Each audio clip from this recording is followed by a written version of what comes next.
Attention à la syntaxe. Je vais vous raconter une histoire trop mignonne avec un petit américain pour vous enseigner une structure et empêcher que vous fassiez cette erreur. Et avant ça, pensez à vous abonner. So last week, I met two kids. They were so cute.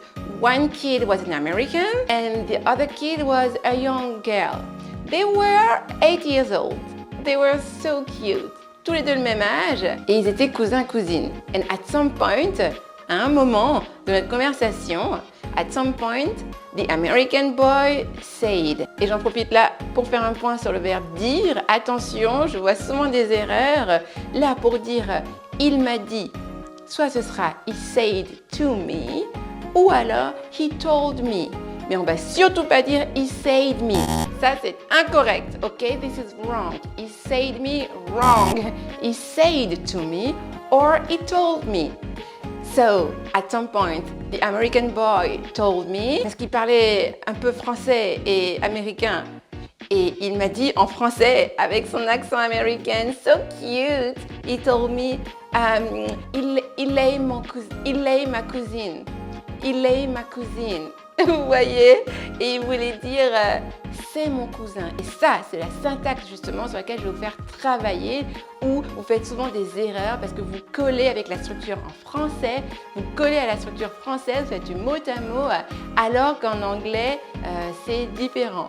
Et lui, justement, il a fait pareil. Il a fait du mot à mot avec l'américain, alors qu'en français, c'est différent. Donc, il a dit il est ma cousine. Il voulait dire en fait, parce que cousin ou cousine en anglais, ça se dit cousin, ok? Donc, et comme ils ont des difficultés bien sûr avec le mon mamé, en eux, my c'est just my, et non pas mon mamé.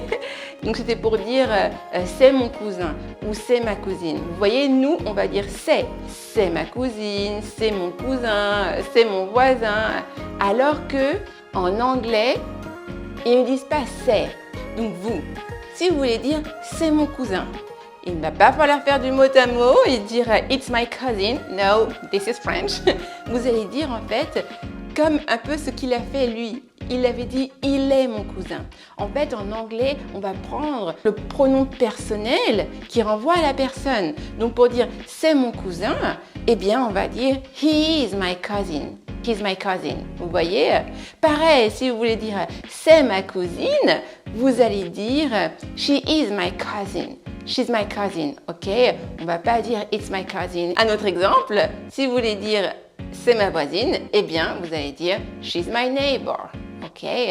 Donc ne tombez plus dans le piège. Maintenant vous savez deux pièges à éviter en fait. Hein? Le piège avec le verbe dire quelque chose à quelqu'un, to say something to someone or to tell someone something. Il m'a dit la phrase suivante, either he said to me or he told me, ok?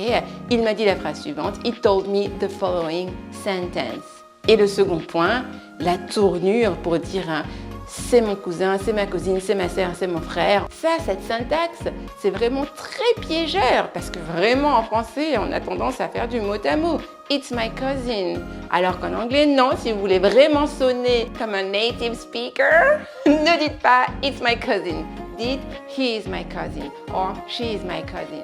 He's my brother. She's my sister. Is it clear? Tell me everything in the comments and of course make example sentences. And don't forget to subscribe, to like and to share to help more and more people. Have a nice day or a nice evening and see you soon. Bye bye.